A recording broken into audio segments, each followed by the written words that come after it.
Assalamualaikum warahmatullahi wabarakatuh. Allahumma salli ala Muhammadin wa ala ali Sayyidina Muhammad. Ada orang yang berkata, Bapak Presiden Republik Indonesia, yaitu Bapak Jokowi, semoga Allah senantiasa menjaga beliau, melancarkan urusan beliau, amin ya rabbal alamin. Di mana orang tersebut katanya, dia menyamakan Bapak Jokowi dengan Fir'aun. Apakah ini bisa dibenarkan atau bagaimana teman-teman? Ya, bisa dibenarkan dalam satu sisi, tetapi salah dalam sisi yang lainnya. Kalau seumpama yang dimaksud Bapak Jokowi seperti Fir'aun dalam artian seorang penguasa, boleh-boleh saja.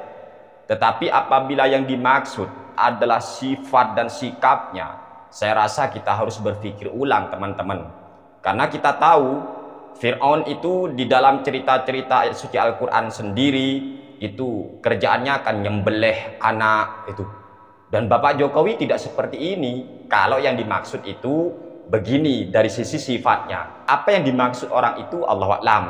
Sebagai rakyat kecil, rakyat bawah, kita mendambakan pemimpin yang adil, pemimpin yang mengayomi masyarakat.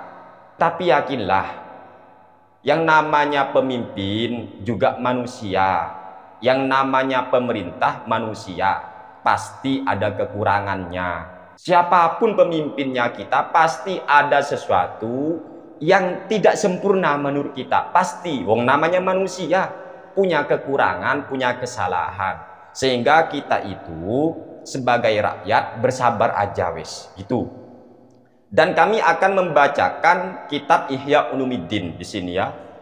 Karya Imam Al-Ghazali juz kedua terbitan Pustaka Salam dalam halaman 335. Di sini dijelaskan oleh Imam Al-Ghazali. Qala Ka'bul Ahbar li Abi Muslim Al-Khawlani. Ka'ab Al-Ahbar bertanya kepada Abu Muslim Al-Khawlani, kaifa manzilatuka baina qaumika? Bagaimana posisimu? Bagaimana respon kaummu terhadap dirimu?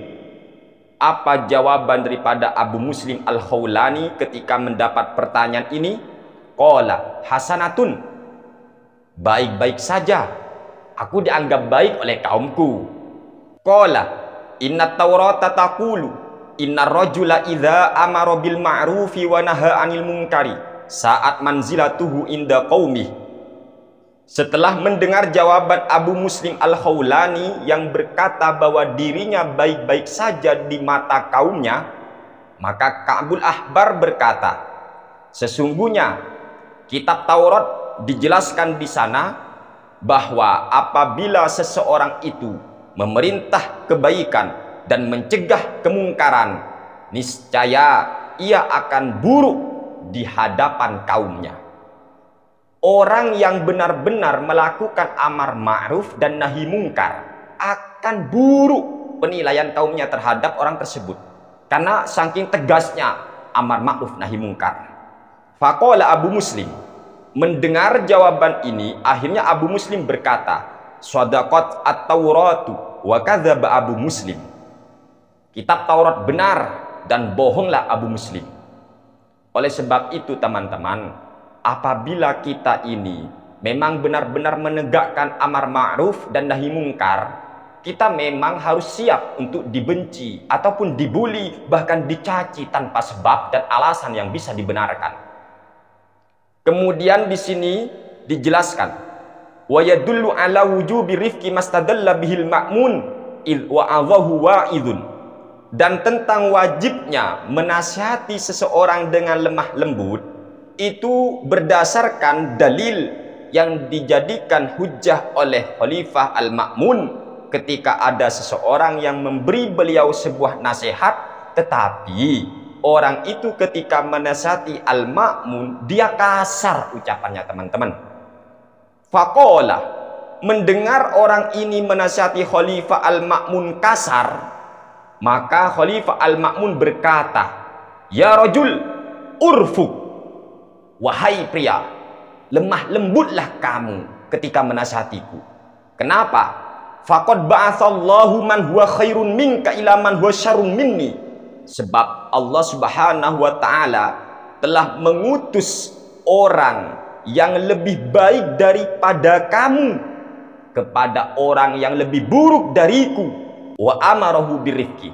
Namun Allah tetap menyuruh orang tersebut yang baik itu agar menasihati orang yang lebih buruk dariku agar dinasihati dengan lemah lembut. Faqala ta'ala, lalu Allah berfirman, faqula lahu qawlan layyinan la'allahu yatadzakkaru aw yakhsha.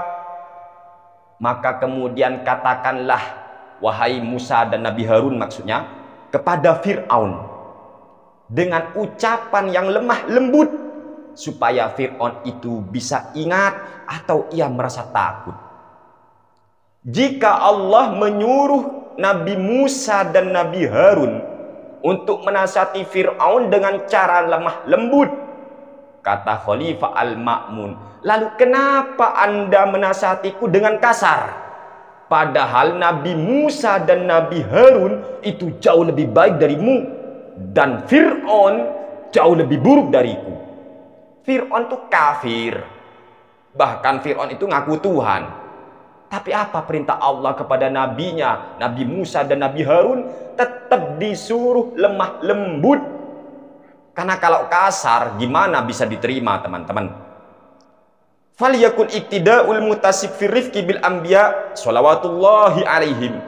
Maka hendaklah seseorang yang ingin memerintah kebaikan dan mencegah kemungkaran itu mengikuti sifat para nabi di dalam lemah lembut, shalawatullahi alaihim.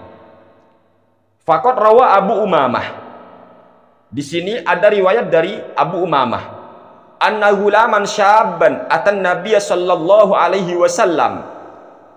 Ada seorang pemuda yang pernah datang kepada Nabi kita Muhammad sallallahu alaihi wasallam. Lalu orang tersebut, pemuda itu berkata, "Wahai Nabi Allah, wahai Nabi, izinkan aku untuk berzina." Ini. Ada sahabat seseorang yang datang ke Nabi, lalu apa kata orang itu ke Nabi? "Wahai Nabi, tolong izinkan saya untuk berzina, Nabi." Lah, mendengar ini fasohan nasubih. Akhirnya para sahabat yang lain berteriak. Mungkin kalau sekarang dibully itu orang ya. Masa datang ke Nabi minta izin untuk berzina, teman-teman, gitu loh. Akhirnya apa? Faqala Nabi sallallahu alaihi wasallam, lalu Nabi bersabda, "Dekatkan ia denganku, dekatkan. Tolong bawa ke sini orang itu, ayo dekatkan denganku," kata Nabi. Fadana hatta jalasa baina yadayhi. Akhirnya orang itu mendekati Nabi lalu duduk di depan Nabi Muhammad sallallahu alaihi wasallam. Faqala Nabi alaihi salatu wasallam, "Atuhibbuhu li ummika?" Apa kamu suka apabila ibumu yang berzina? Apa jawaban orang itu? Faqala, "La." Tidak, Nabi. Enggak, Nabi. "Ja'alani Allahu fidaka." Qala, "Kadzalikan nas la yuhibbunahu li ummahatihim." Begitu juga orang lain. Mereka pasti nggak senang kalau ibunya dizinahi atau kalau ibunya berzina. Begitu juga orang lain. Bukan cuma kamu yang nggak senang apabila ibunya itu berzina. Orang lain pun juga begitu. Atuhibbuhu li banatika? Apakah kamu senang apabila itu dilakukan oleh putrimu? Zina dilakukan putrimu atau putrimu dizinai oleh orang lain? Qala, "La." Enggak, Nabi. Akhirnya begitu juga kata Nabi, orang lain pun tidak senang apabila anaknya kamu zinahi, apabila anaknya berzina. Orang lain juga gak senang. Atuhibbuhu li uhtika? Lalu Nabi bertanya lagi, apakah kamu senang zina itu dilakukan oleh saudarimu? Bahkan ada tambahan menurut Ibnu Auf, apa kamu senang apabila zina itu dilakukan bibimu? Tentunya kan tidak senang, teman-teman. Enggak, Nabi. Ya, itu.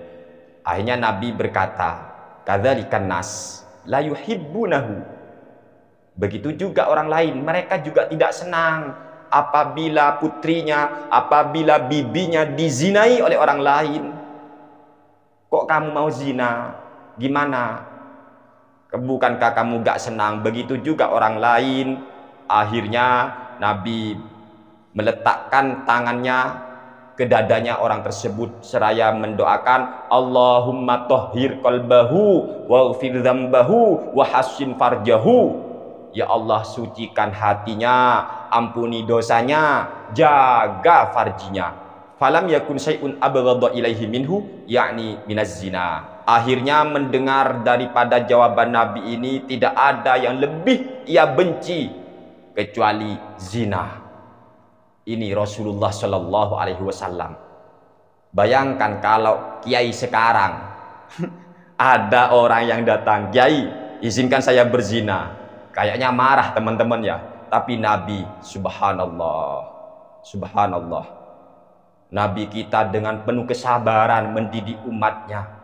Nabi, saya mau berzina, izinkan Nabi. Gak langsung marah, kurang ajar. Enggak, ini kelembutan Rasulullah Shallallahu Alaihi Wasallam. Makanya kalau mau berdakwah itu dengan lemah lembut, ya.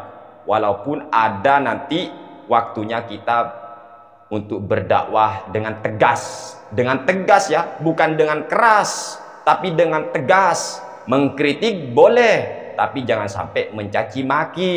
Kalau kita menyamakan presiden kita dengan Fir'aun, itu apa maksudnya? Apakah kita seperti Nabi Musa? Hah? Apa kita akan menganggap diri kita Nabi Musa? Siapa kita? Mau mencari orang sempurna, kita tidak mungkin menemukan, saudaraku. Kita harus menerima, kita hargai, kita harus menghormati pemimpin-pemimpin kita. Bahkan Rasulullah Shallallahu Alaihi Wasallam tetap menyuruh kita sebagai orang Islam mematuhi pemimpin.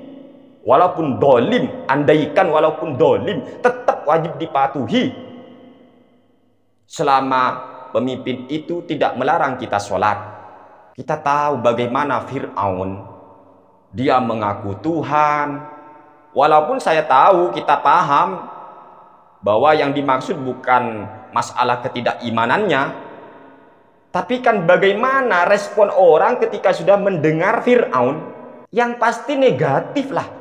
Ketika kita ngomong kamu kayak Fir'aun semua, pasti di otaknya negatifnya. Dia itu dolim, dia itu pasti ngene teman-teman. Terus apa maksud ucapan Bapak Jokowi seperti Fir'aun? Jangan pernah merasa kita yang paling benar, kita yang paling suci, sehingga kita sebut orang lain sebagai Fir'aun. Padahal Fir'aun itu dilaknat oleh Allah. Ini gak etis teman-teman, gak etis. Jangan ditiru. Ucapan seperti ini jangan ditiru.